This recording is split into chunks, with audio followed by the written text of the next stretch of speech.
Welcome to the Indie Film Hustle Podcast, episode number 391. Come gather around, people, wherever you roam. Admit that the waters around you have grown, and accept that soon you will be drenched to the bone. If your time to you is worth saving, then you better start swimming, or you'll sink like a stone. For the times, they are a-changing. Bob Dylan. Broadcasting from the back alley in Hollywood, it's the Indie Film Hustle Podcast, where we show you how to survive and thrive as an indie filmmaker in the jungles of the film biz. And here's your host, Alex Ferrari. Welcome to another episode of the Indie Film Hustle Podcast. I am your humble and quarantined host, Alex Ferrari. Today's show is sponsored by Rise of the Filmtrepreneur, how to turn your independent film into a profitable business. It's harder today than ever before for independent filmmakers to make money with their films. From predatory film distributors ripping them off to huckster film aggregators who prey upon them, the odds are stacked against the indie filmmaker. The old distribution model of making money with your film is broken, and there needs to be a change.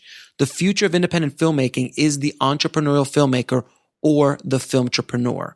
In Rise of the Filmtrepreneur, I break down how to actually make money with your film projects and show you how to turn your indie film into a profitable business. With case studies examining successes and failures, this book shows you the step-by-step method to turn your passion into a profitable career. If you're making a feature film, series, or any other kind of video content, the Filmtrepreneur method will set you up for success. The book is available in paperback, ebook, and of course, audiobook. If you want to order it, just head over to www.filmbizbook.com. That's filmbizbook.com.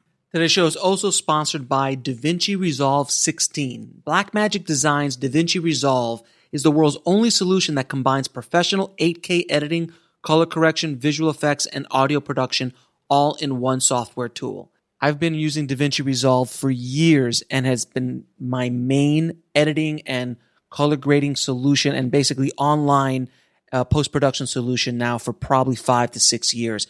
I can't recommend it enough. It is now available for free download from Blackmagic Design's website at www.blackmagicdesign.com. And if you want the full studio version, it is only $299. So head over to blackmagicdesign.com. Before we get started, guys, I set up a special link to help people affected by the coronavirus, and you can donate to Feed America. There is a lot of people in need out there, and Feed America is a great organization, and they're helping millions of people on a daily basis, and they also need your help. If you want to donate even $5, $10, it goes a long way. Head over to indiefilmhustle.com/help. Now, guys, today we have a special episode. We're bringing back returning champion Stephen Follows. You may remember him from our last episode where we discussed how Die Hard is the greatest Christmas movie ever made. But on a serious note, Stephen is the film data guy. He crunches numbers for the film industry like nobody else and really has amazing insights onto how this business works in general. And he just released an article the other day where he took a survey of over 400 industry insiders to find out what Hollywood really thinks the future is for exhibition. And I thought it was extremely important to get this message out there because so many tribe members are asking me constantly, Alex, what's the future? What are we going to do? Is our theaters dead? Is VOD going to take over? And I wanted to get him on the show to discuss all the findings he had in his article.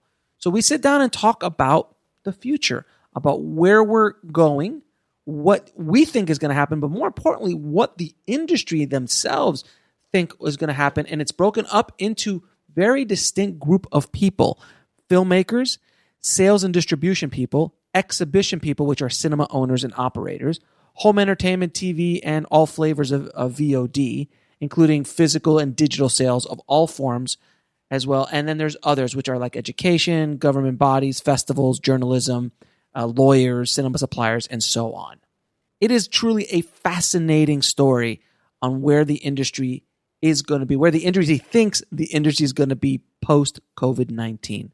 So without any further ado, please enjoy my conversation with Stephen Follows.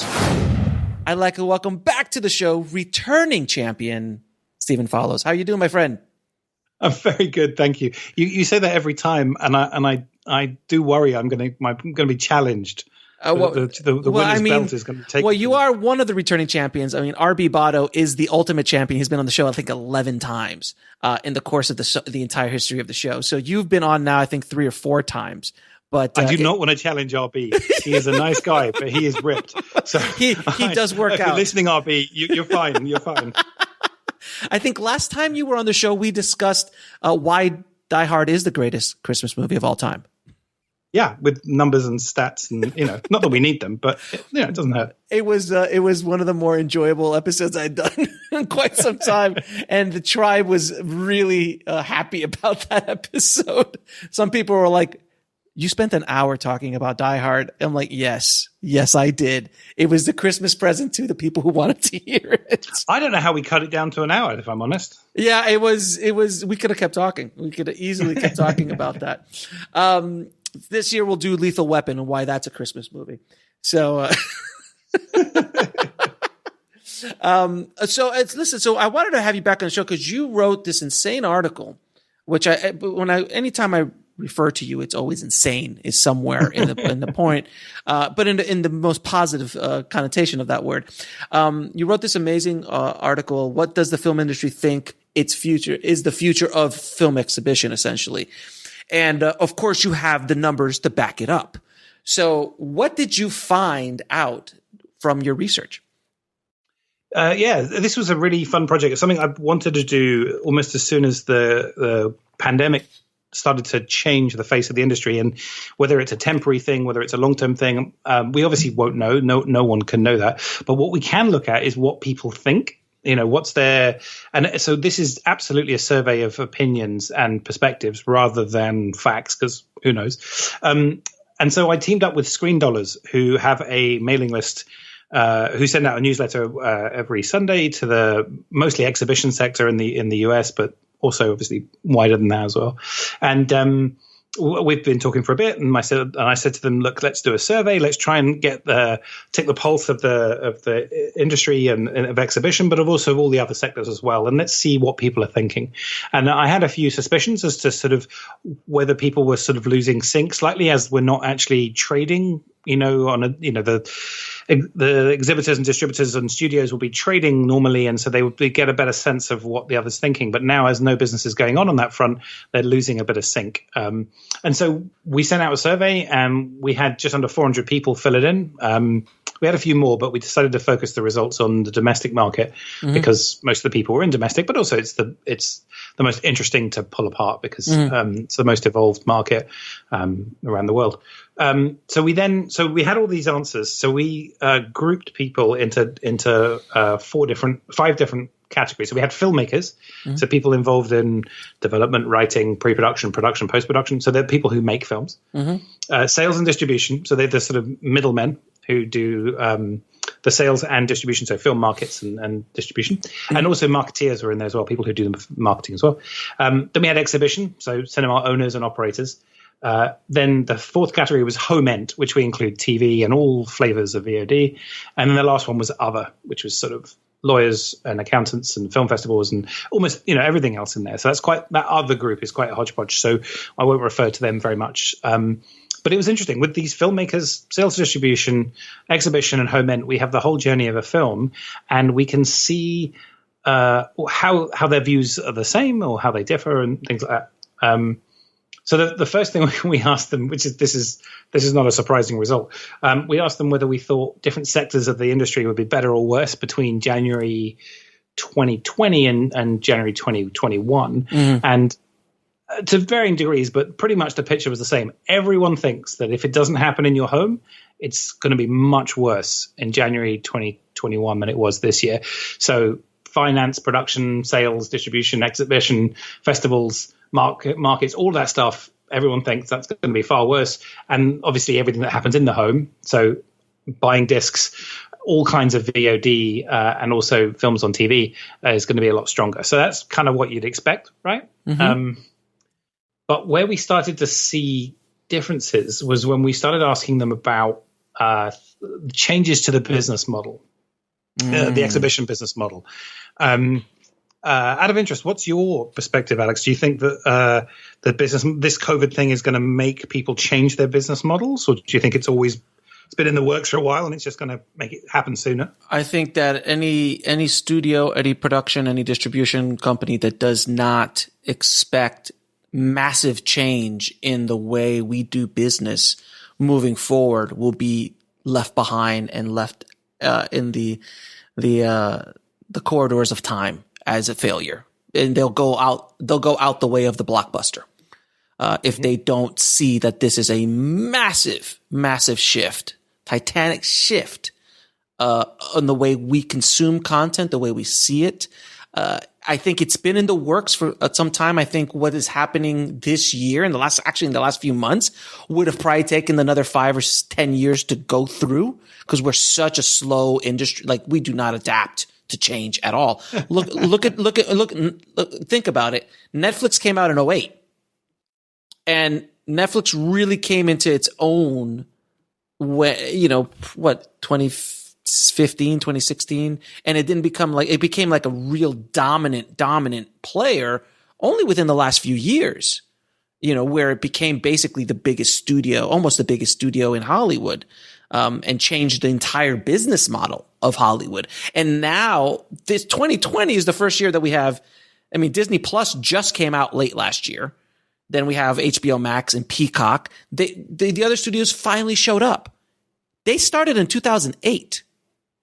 So the industry is so slow to do that kind of stuff. You look at, and so many budgets I've seen in the last 6 months, even have got things like, tape and labs, film and labs, and they're shooting on the red. It's still there. It's still there. Yeah, and it will maybe there in 100 years. There's so much that is just, that's the way it was, and so therefore it's the way it will be. But I think it's a problem and it happens in every industry around the world when there's big giant change, whether it's through technology or culturally, or in society in general, is they're trying to hold on to their cash cow. So DVD sales, home video rentals, when Blockbuster couldn't conceive of streaming or couldn't make it work, they try to hold on to their cash cow, and they fight. They fight tooth and nail. Looking at the music industry, how long they fought MP3s till they finally figured it out. It took them a while to figure it out. That's exactly what's happening with film distribution. And now this fight between AMC and Universal, we're not going to show any more Universal. I'm like, dude, you have no power. You have no power. The theaters have no power. Now's not the time to have the argument as well. No. Whoever's right or wrong, you don't know what's happening, and everyone should just keep quiet. It's like your leg is broken, and I'm going to go, let's go fight. I have my arm and shoulder have been thrown out, and I have a broken fist, but I'm going to pick a fight. That's exactly what AMC is doing right now. It's the stupidest thing around. And it's because they are so terrified that their entire business model is going to go up in smoke that they're reacting this way, and they're not being smart. They're doing the same thing that Blockbuster did. They're doing the same thing as Borders and all of these other Circuit City and all of these companies that were giants, like Sears and all these other companies in other industries that were giants, just legendary companies, because they are not flowing with the technology. They're not flowing with the way things are going. And if they don't, they just can't see past their core business model. Well, and that's it, isn't it? It's their perspective. Yeah, if they don't shift, if they don't pivot, you're going to die. And I promise you that AMC will be bought out by Amazon or by somebody else. And the whole spectrum is going to change. And specifically AMC, imagine if Amazon bought it. And I called that, me and RB called that, I think in February. I was like, oh yeah, Amazon's going to probably buy AMC because it's so cheap now. Because it's not going to go away. All those screens are going to still be there. But yeah, and I think the desire to go to the cinema is going to be there. Absolutely. Because why do people go? Because it's cheaper than most of the other alternatives, like theater or a ball game. It's much more flexible. It's perfect for catching up with friends in a low hassle kind of way, and you get to be part of a shared moment. And if I could buy shares in going to the cinema, I would. If I had to buy shares in the individual limited companies that exist today, I'm not sure I would. But would you? But I think the future is going to go back to where it was at the dawn of Hollywood, which is where the studios owned the exhibition. And then they came up with this anti-monopoly law. Antitrust thing. Yeah, antitrust thing. So they aren't allowed to. But if you've ever been in El Capitan in Hollywood Boulevard, which is owned by Disney, that is the future of cinema, in my opinion. Where the Netflix already own the one. Is it in New York? Where'd they buy it? There's a theater they own. They bought exactly. So they're going to create, like, specifically for something like Disney, they're going to create an experience. They're going to have characters there. There's going to be the gift shop is where they're going to start selling stuff. It's going to be like a Disney store inside of the movie theater. Because imagine if you walk out of Frozen 2 with a ton of kids, they're all going to want to buy something. And you could. Well, it's not just kids though. I think, I've walked out of movies that have been really cool. Like, for example, you walk out of a Christopher Nolan movie, and then they say, "Do you want to buy the Blu-ray? It's £25, but there's a commentary where he explains what it meant." Or the script. Do you want to buy the script on it, or do you want to buy the art book behind it, or any of that kind of stuff? And that's the moment to get me when I'm walking out there pondering it, thinking about it. Absolutely, and I think that's the future of exhibition. I think these studios will start to buy up these chains because now they've relaxed that antitrust thing. So now the studios will start to buy these exhibitions, and they're just going to have more consolation. Well, it's interesting because the power dynamic had been quite balanced, and we'll come on to what they think about the power dynamic in a second. But the power dynamic between studios and exhibitors has been broadly quite well balanced, and there've been a few fights on either side, and the window of release has been getting slightly smaller, but fundamentally they were holding their own to each other. And this is thrown that out the window as far as it's completely in the moment we're in right now. The studios have even more power, and the exhibitors clearly right now have very, very little because there's no money flowing. But one of the interesting things is the studios I don't know this for a fact, but if I were in the studios, I'd be thinking this. They've got to be very careful they don't kill the sector, because one of the major things about exhibition for the studios is it's a massive competitive advantage. It's a barrier to entry to the indie filmmaker. If all films just went straight to VOD, there would be less difference between a Disney film and an indie film. There's still a difference, but less of a difference.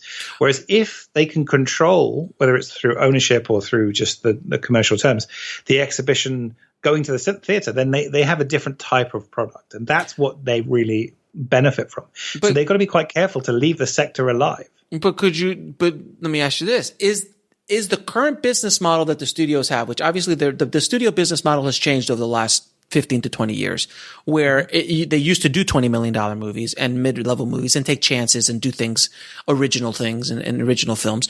But now they don't. Now it's all IP based. It's all based on properties. It's all based on books or something, or reboots or something like that, because they have to hedge their bets. And I get it. That's the business that they're in.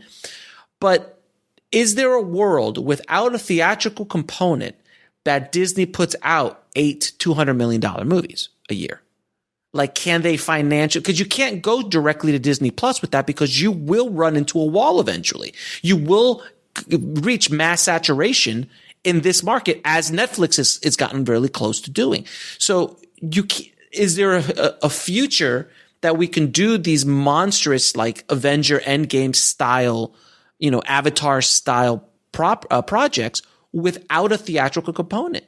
I can't see it, because the thing is that what Disney are very good at is selling you the same thing twice, or 3 times, or 3 or 4 times, or 5 exactly. times. So they don't want to get rid of a way to charge you quite a significant charge. Absolutely.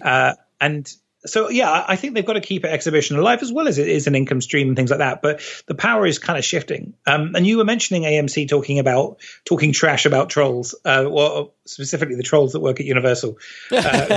Trolls 2, sir. Trolls 2. Yeah. So this is Trolls World Party, which Universal were planning to release theatrically, but then went straight to VOD and had an expensive, like $20 or so premiere. And so that was one of the things I asked these different sectors, different groups of people within the survey. I said, how much do you agree with the statement that Universal was wrong to release it straight to VOD?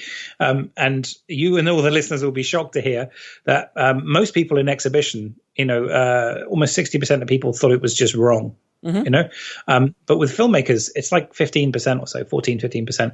So fundamentally, filmmakers are like, yeah, of course, they didn't have an alternative or whatever. I don't know why they think this, but one can assume it's because they were like, well, there was no alternative, and they made a lot of money and it worked. Whereas people in exhibition still think that it was a terrible thing to do. And I'm not coming down on either side. I don't know. Certainly, Universal announced they made over $100 million. Who knows if that would have been in addition to the box office? I'm sure they made far more of it than they would have done in the theater. So I don't know. And we saw a similar thing. I asked them also about whether Disney were wrong to release Frozen 2 and Star Wars 9 2 months early to Disney Plus. There was less of a disagreement. Most people were more in favor of that, and I think it's because the battle lines have really been drawn around the theatrical release. You know, the window of release, the first. Where is the first platform people can see it, and when does it go to VOD? When it goes to, you know, a VOD like Disney Plus after it's been on iTunes, people seem to care a lot less. But it's the same pattern, though. You know, Exhibition thought it was terrible that people were that Star Wars Disney were releasing it early, and filmmakers again didn't seem to care at all. Well, I mean, but if you look at this, because I was studying what was going on with Disney Plus, because I saw Onward, which was the big Pixar movie that had a small theatrical run prior to the COVID shutdown, and then they released it on the premium TVOD for $20. Then, like a week or two later, they released it on normal transactional. And then the next week, it was on Disney Plus. So that for me, and Frozen 2 and Star Wars 9, all of them are extremely smart choices. I completely agree that Disney did that because they want subscribers. They have over 50 million subscribers already on Disney Plus. That's a massive. It took Netflix a lot longer to get to there. HBO took them like 2 years to get 10 million subscribers on HBO Now. You know, it took them forever. And they have the data, they have the control over people, they can sell them. So, the money's absolutely. better. Yeah, the money's better. So that made perfect sense. The Trolls 2 situation is interesting because they didn't have a choice. It was like either release it now or lose a year, basically, and compete. So they could go on to straight to SVOD now, where there is basically or TVOD, there's no real competition. But if they wait to November, let's say that they're going to actually release all these movies in November, December, which I can't even, I mean, they're basically moving the entire summer blockbuster season to the holidays, which I don't think is going to be a great idea. But let's say they did, and Trolls 2 was waiting to go into that window. Well, there's only so many movies you can release in that 8-week period. And they're already pretty much, you know, are you going to go against Wonder Woman and Top Gun and Mulan and all these, it was smart for them to do it now. If not, they would have to wait an entire year to release it in next summer. So I think it was smart. Now, they did over $100 million, according to them. According to them, which we have to keep saying. Yeah, according to them, it was over $100 million, which is great. And if that's the case, that's fine. They would have made more than that theatrically. They would have grossed a lot more than that, would they? It's difficult. That's the other thing. Yeah, that's the other thing. Yeah, you're right. So they would have grossed more, but how much take home would they have made? So there's a good balance, but also that's a very specific kind of movie. The kids are at home. There's not a lot of other things going on. It was in a crazy time when it came out, so people were still like kind of freaking out.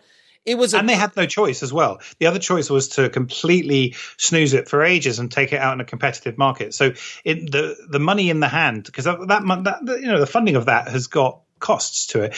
Spending whatever they spent making that movie is accruing interest. It's costing them something. So there is a lot of opportunity cost as well. And there was no competition for that. There was no movie like that over that week or two that was doing that. Whereas whenever they come out theatrically, they would have if they waited, it would have been a busy market. But the question is, because a lot of people are like, oh, you know, movie theaters are over and, you know, premium TVOD is that's the future. And to a certain extent, there's agreeing and disagreeing on that statement. But you have to ask, well, that was with a movie like Trolls 2. What would happen if Avengers Endgame or Wonder Woman or the next Bond showed up? Like, I would pay $20 for any of the movies we just talked about to watch it at home. Yeah, personally, I'd feel cheated. Not cheated. That's too strong. I would feel disappointed. I want to see Bond on a big screen. Of course I do. Absolutely. But if we don't have that option, you know, if Bond was available to me tomorrow, I would probably get it. And I think a lot of people would probably do it. Or the next Fast and Furious, or one of these big. The more they're about spectacle, the more you. And by the way, you're right. People will pay it. There's no doubt. You're absolutely right. But the more it's about spectacle, it should be at the theater. more I think. Yeah, and you know what? This is, I can't remember if we talked about this on previous podcasts, but this is my sort of, I don't go in for predictions, but if I had to, as far as how exhibition evolves over the next, say, 10 years, I think it's going to split into two particular types of exhibition. In the same way that you don't have, like you said, those mid-budget movies, it becomes very big or very small. I think exhibition is going to become either thrill-seeking, which is the IMAX, Bond, Fast and Furious, louder, bigger, brighter, and then the other side of exhibition that will thrive will be the $30 a ticket. You get a nice red wine you can buy. Which is where it's been going anyway. And those films really do support indie films and those kind of environments. It's not only them, but that's an older audience, who are living longer, richer, more grown up on movies, and also are more likely to go and see films with good ratings and stuff. And so it will start to split in the same way that you have different kinds of theater, right? Like you go and see an Ibsen play. It's very different to a pantomime or Cats on Broadway or whatever. They're technically both theater, but you wouldn't go and see one as a substitute for the other, and they wouldn't happen in the same building. So yeah, without question. So on that, one of the things that's interesting is that what does that mean for the theatrical window? And in those two examples, you need to keep a theatrical window for the spectacle one because you want to really make it more exclusive. But for the other one, it matters far less. I saw Parasite in the theater, and I could have seen it at home, and I chose to see it in the theater because it's a movie I want to be engrossed in. And so I asked them, how long do you think the exclusive theatrical window should be? And I said, longer than pre-lockdown, which I sort of threw in there as a kind of like, we might as well put it in there for completeness. The same as the lockdown. And then at the moment, it's about 90 days between theatrical and the first home version that's available. In the US, it's 4 months in Britain, it's 3 months in America. So should it be longer than 90, which is what it was? Should it be 90, 60 to 90, 30 to 60, less than 30 days, or I put an option, there should be no exclusive window for theatrical. And it's exactly what you'd expect. Like the exhibition sector absolutely thinks there should be a lockdown. There should be a window. And over half of them thought it should be the same, if not more than it was before. So they're still fighting to increase. They're just stuck. They're Blockbuster guys. They're Blockbuster. That's all they are. They are stuck in the old ways. They cannot conceive of a way to do business other than what they have been doing for the last 100 years. That's why it took them so long to get the gum off the damn floor, and get seats that are comfortable and to get real food in there. It took them forever to do that. They are not an innovative they have industry. Oligopoly. There's a small number of players. They don't need to evolve. But what's fascinating about this is that the filmmakers are almost the polar opposite. About a third of them thought there should be no exclusive window, and the vast majority of them, almost 90% of them, thought it should be less than lockdown. But here's the thing: so so far, as you'd expect, I didn't expect it to be such an extreme difference, and I'm surprised about the sort of 15% of exhibition who think it should be longer. But then this is their opinion. So this isn't what do you think will happen? So, fine, they're entitled to their opinion.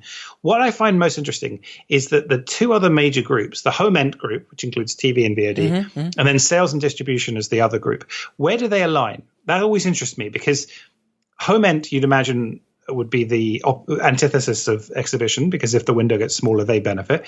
And sales and distribution have a much better sense of the overall value chain because they'll get a cut of every dollar, whichever platform it comes from. So those two were the two that I thought were most interesting. And on this question, the home end people actually are much closer to exhibition than anybody else. And so actually, home end, when taken in a survey of opinions on this particular day that people filled it in, actually is supporting, to less extent, but still supporting exhibition's idea that the window is important. And I actually think that they do need it to feel premium. I think that the home end people are worried that if it feels like YouTube, you can't charge the $20 for the VOD thing. Whereas the sales and distribution people sort of sit somewhere in the middle. So they're the people I would really be interested in looking at. And on the sort of the previous question around Universal and Disney, they sided with the filmmakers, whereas here they're much more closer to the exhibition people. Well, if you look at Netflix, because Netflix is a great example. I mean, look at a movie like The Irishman, or that last Michael Bay movie, or this new Extraction with Chris Hemsworth. Those are big movies. Those are big movies with big stars and big budget. And does The Irishman have the same gravitas that it would have had if it had a real theatrical run, or that's that Michael Bay film or Extraction? Does it have the same gravitas? Does it matter in the new ecosystem or the new economy that Netflix has created? Obviously, it didn't matter to Netflix at all, because they're playing by a completely different set of rules. They don't care about exclusivity. They don't care about the old model. The only ones that are worried about the old model is people who live in the old model, which is the general studio system and the theater owners. But if you've noticed, there's already a shift happening. Disney Plus, HBO Max, Peacock, all three of those are basically cover three of the major studios out there, and multiple television networks out there. So they're already starting to shift. Do you mean to tell me in 10 years that we're going to have this conversation? I doubt it, because it's going to be so much more lucrative to go directly to consumer. And that's what the studio system is starting to figure out, is like, why do we need to go to a movie theater? Yes, I get it. It's $1 billion, but out of that $1 billion that we have, maybe we take in $500,000. And then let's not even talk about all the marketing that we did out there, which is another couple $100 million. So we really only take it home. And how do we deal with those people? Like the power dynamic has meant that they're not as powerful as they are in other sectors. Like Disney, when it owns Fox stuff and it wants to put he wants to adjust the aspect ratio of The Simpsons on Disney Plus. It just decides to do it as a monolith. And of course, lots has to happen, but it just decides. It's all in agreement, right? It's one entity. Whereas when they're Disney are talking to the theaters and they say, you know what, actually, we want to be flexible on the release for this one because of Christmas or whatever it would be, the theaters have been able to say no, or at least fight back. And that was a question I asked as well. I asked, after the lockdown, will exhibitors have more power to maintain the 90-day window? And the exhibitors, I mean, they still think they're going to have because a lot of power. Idiots. They're idiots. They don't. The difference is this. I don't mean to cut you off, but the difference is this: the studio system, the studios have multiple ways to generate revenue with their property, with their films. All of them have multiple ways to do it. They can go directly to TVOD. They can go. There's just so many different revenue streams that they have. The movie theater exhibitors have one way to make money, and it's reliant on someone else providing that. It is a very, very difficult business to run if you have no content. And they have built an entire industry around the promise that the studios will continue to provide them content, high-end content. If the studios decide, you know what, screw you, we're just going to go to Disney Plus, HBO Max, and Peacock now, and we don't really need to deal with you anymore because our business model has changed. The movie theater chains are going to all go down, and it'll just be a ghost town.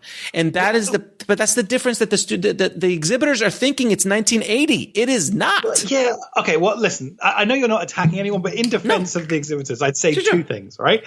One, all jobs and certainly leadership roles involve a certain level of belief in your own self, in your own company, in your sector. Of course. And so sometimes when we talk about filmmakers, we talk about delusion. We talk about, the vast majority of films fail, but your one won't because you believe in it. But then again, if you didn't believe in it, it definitely would fail. So there is a certain amount of positioning, but also there is perspective and I would imagine that the studios are not taking into account some of the things that the exhibitors are and vice versa.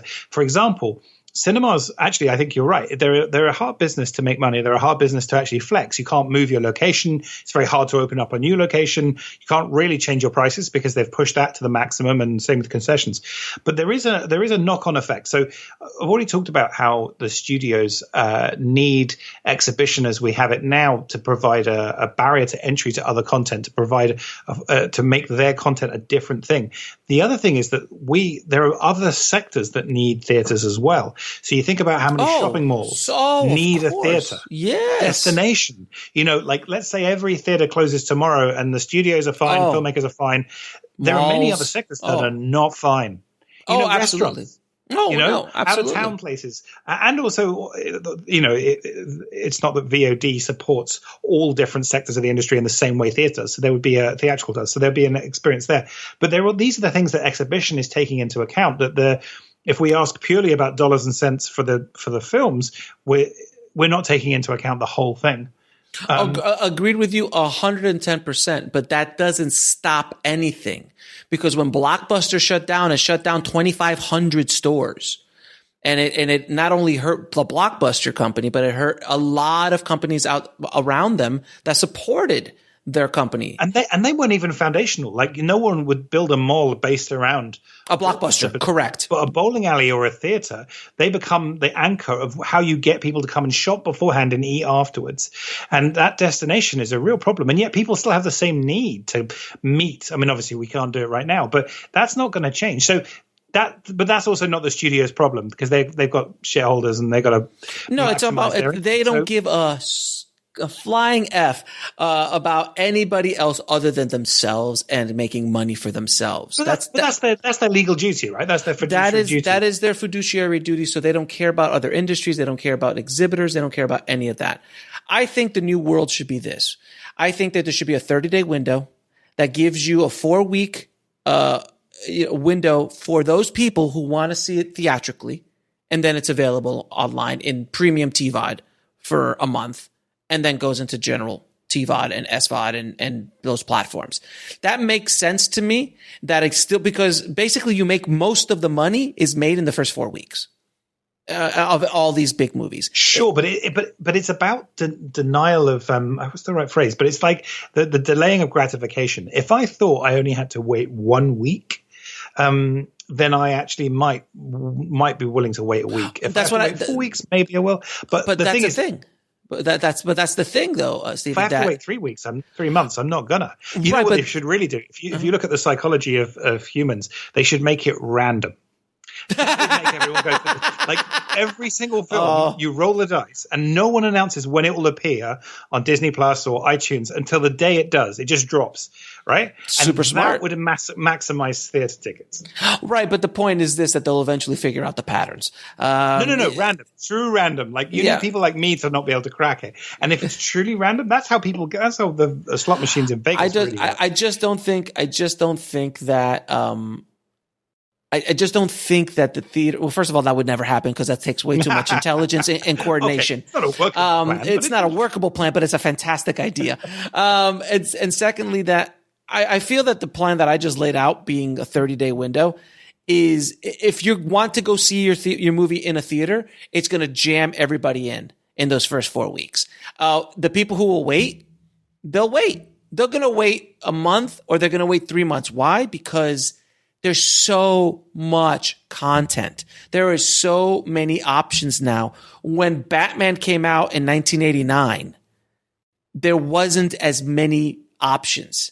Everybody on the planet knew that movie was coming out, and everybody went to go see it in the theaters that were available. You didn't have I can't remember where we were with VHS and films on TV. It was so VHS. I was working at the my video store at the time. So video stores were in full effect.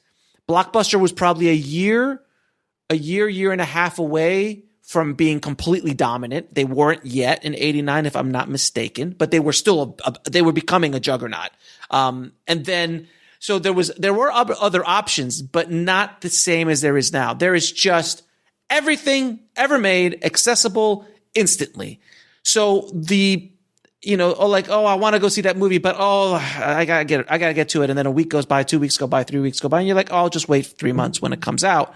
And that's what happens. And because there's just too much other competition. So again, the exhibitors are feeling they're reacting to this like they are the last Coca-Cola in the desert, and they're just not. They're just not. And also, and I have to say this one more time and please forgive me. Look, first and foremost, I love the theater going experience now. Mm-hmm. I still think that the movie theater industry and the exhibitors in general have had a combative relationship with their customer base for decades, because we're the only guys in town. Go screw yourself. Oh, $8 for a bucket of popcorn that cost me 15 cents. Yeah, that's just the way it is. What are you, an airplane hangar? Like where we go and we have no other choice.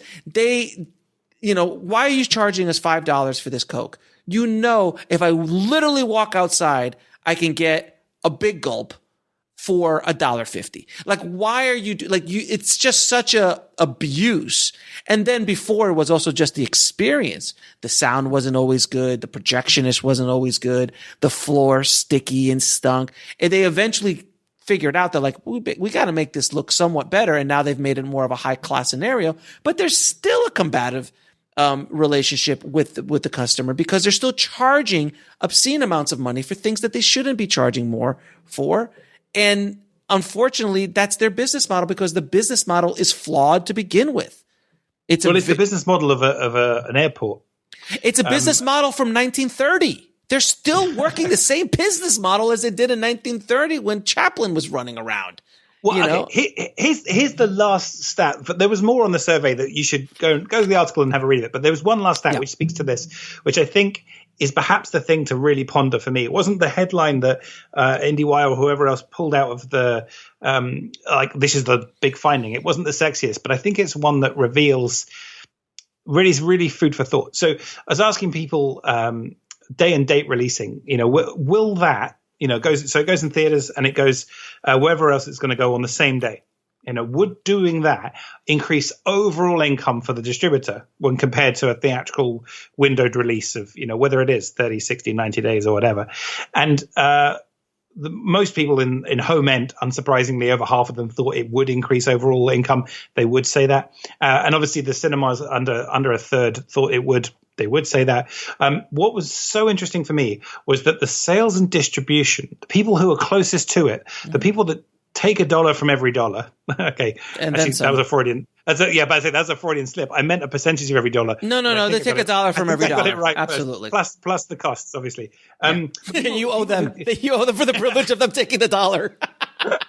Yeah, it's $1 for every dollar plus tax, plus costs, plus P&A. But yeah, the people who get a bit arguably the sales distribution don't care where the money comes from. They care how much it is at the end of the day. They agree with the exhibitors. They don't agree with home end. And it might be that it's an evolutionary market and we haven't seen the right version of it. Maybe it's something that's going to be ready in the future. Maybe this whole Corona thing will warm audiences up to it. But fundamentally, the people who you really would think, A, would have all the data, and B, would have no reason to be ideological because they just want to increase their income, they actually agree with the theaters right now that wouldn't increase. So if you were to apply that to Trolls in a normal market, the argument would be that Trolls would make more money if it was in theaters for a windowed period of time and then go to VOD. So that might underline the kind of arguments we're going to be having over the next few years. And it's going to take some big film, some big studio to do day and date and for it to make a fortune for the dam to burst the way that, Cameron burst the dam of 3D or these low budget horror films that burst the dam of the idea that a low budget film can really break out. So we've got to wait and see. I mean, right now it's all moot because there aren't films in theaters and there aren't going to be for a little bit. I'd be fascinated to see if it's so interesting how the gods have given us the most theatrical filmmaker releasing a film in theaters, the most traditional thing in July. So you've got Nolan coming out. That is such an interesting film, well-timed film. It's almost a shame it's not The Irishman as well. People who really know cinema rather than just movies. We'll wait and see. And then for me, Bond will be the big one. Bond will be the one that probably will see normal box office. Wonder Woman as well. Wonder Woman, of course. Yeah. So I don't know what's going to happen, and my feeling day and date releasing that makes sense for a smaller film. For an event film, it's stupid. It's stupid. Well, it depends how much it is.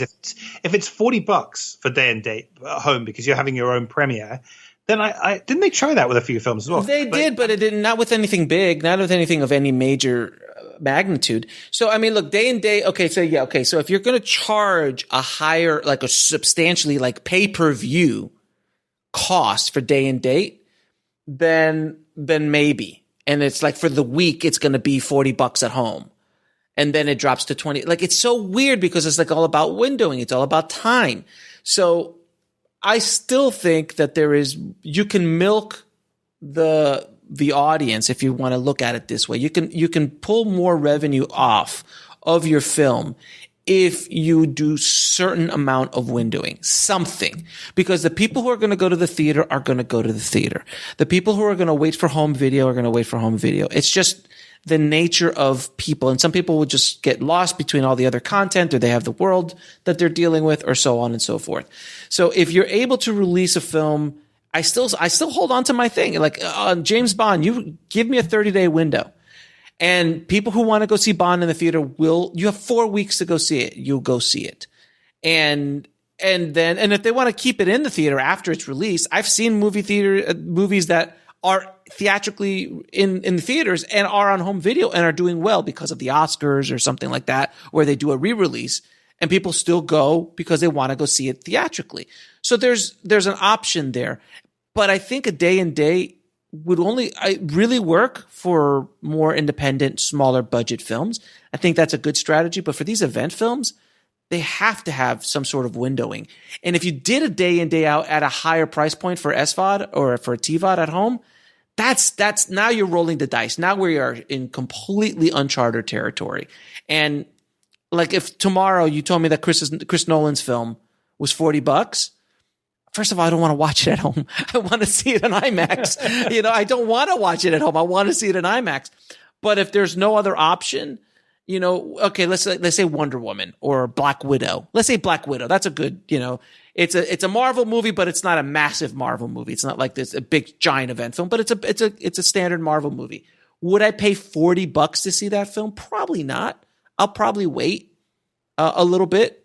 Bond, though, on the other hand, because it's the last one with Daniel Craig and all that stuff, I might spend the $40 to see that on opening night at home on my entertainment system. So we are in such uncharted waters. It's not even funny. Nobody knows anything. All we're doing is speculating. If Nolan's film does actually come out in July, which I still say is up in the air, personally, because we have no idea how the virus is going to react, and if we have a second wave and all that kind of good stuff. If it actually comes out, it's not going to be the box office that we're accustomed to, because not everyone's going to be able to go. So I don't know. I really don't know. It's really interesting. We are living in exciting times, sir. Exciting and terrifying times. Also, it's not like the previous model worked very well for indie filmmakers. So might shake out to be a better model, or it might be a different bad model. But I don't think this is a bad thing for indie films, because it's like I said, it's the studios and the exhibitors who really had the lock on the previous model. Well, Go ahead. I'm sorry. No, go on. No. I think that there is potential for independent filmmakers in the theatrical space after this goes away, because it's already starting to happen. There's only so many movies that the studios are actually releasing a year, and the movie theaters are starting to need content.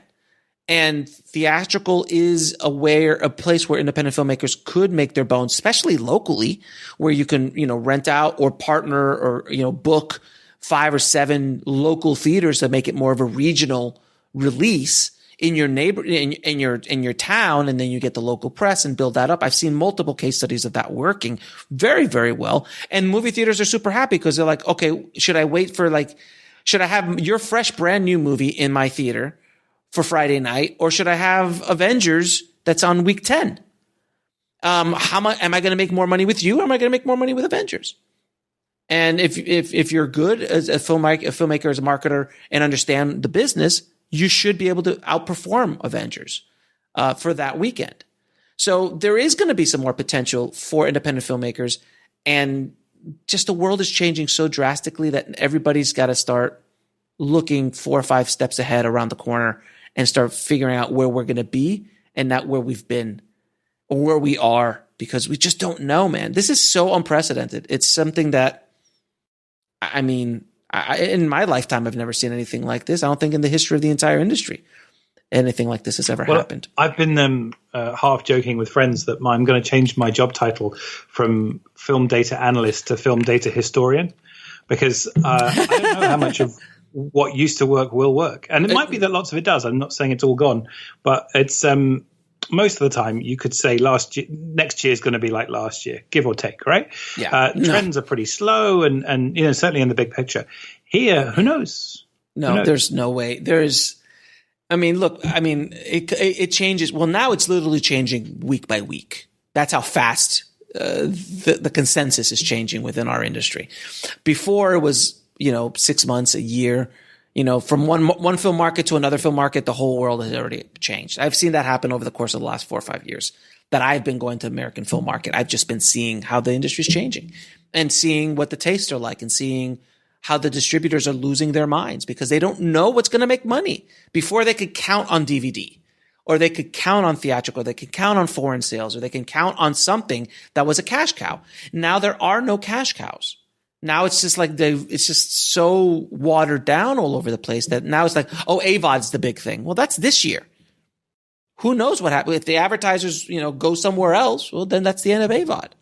So there's so much change, and that's why filmmakers now more than ever have to stay up on all the latest trends and what's going on, and listen to people like yourself, listen to this podcast, because we're trying to stay on the cutting edge of what's happening right now and where things are going to be going in the near future, which is why I wrote my book. This is why I talk about all these things that are happening with distributors and how the business is changing dramatically. I said last year that Rome is burning and the walls are coming down around us as far as film distribution is concerned. I did a whole episode called The Death of Traditional Film Distribution, which I still 110% believe the old way of doing things is dying, if not dead. And now the COVID has just thrown this massive amount of gasoline on that fire that we now are like, we don't even know what the hell's going on. Like, nobody knows what's going on right now. So as an independent filmmaker, it was tough before, it's tougher now. But if you're smart, there's a lot of opportunity. There's a lot up in the air. And how it lands, and who's going to be the first to figure this out, the way the Blair Witch were the first people to figure out what a website can do for an indie. Oh, right. There's a lot of things like that where you get one shot to do that thing. Mm-hmm. And we don't know what those things are. If you can think what that thing is, if you can get in there at the right time, if you can do the right deal, come up with the right product, then there's a lot of opportunity. It's just, and it will be obvious afterwards, and it will be too late afterwards. Yeah. But right now, everything's up in the air. And it's interesting to see where it lands. Absolutely. So for everyone listening, we're going to have a link to Steven's findings on his website, and I'll have it in the show notes as well. So I'll give you that link a little bit in a few minutes. But it will be at the show notes, so you can get check that article out, and then check out everything Steven does. Because if you need to know about film data and understand where the industry has been, where it is, and where it's going, there is actually nobody else on the planet who does what he does. There just isn't. And no one does it as good as you do, Steven. Well, that should be a warning to me, right? Like when you're the only person that does something, that's not a compliment. Look, and I always tell people this is like there is basically one man who could one film director in Hollywood who could walk into a studio and say these words and actually get what they need. I need $500 million to develop new technology, to launch a brand new IP that is not pre-existing anywhere. Don't have any major stars in it. And we really don't know how it's going to work out at the end. And I'm going to need about 5 to 7 years to develop this. And if people who haven't figured it out yet, that's James Cameron. Spielberg doesn't get that. Scorsese doesn't get that. Fincher doesn't get that. I don't even think Nolan gets that. And Nolan is as close to Kubrick as we have right now.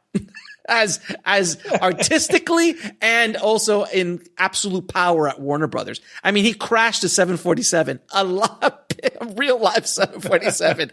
I mean, that's Kubrick level crap right there. He's got another level to go where he's going to start doing that, but on the reverse angle so that the actors have got the right expression, but off camera. Obviously. Like when he starts crashing 747s off camera so the reaction is honest, then he's Kubrick. We're almost there. I'd fund him for that. Go for it. No, absolutely.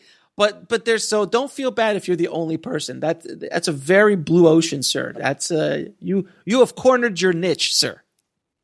It's not 500 million, though, I can tell you.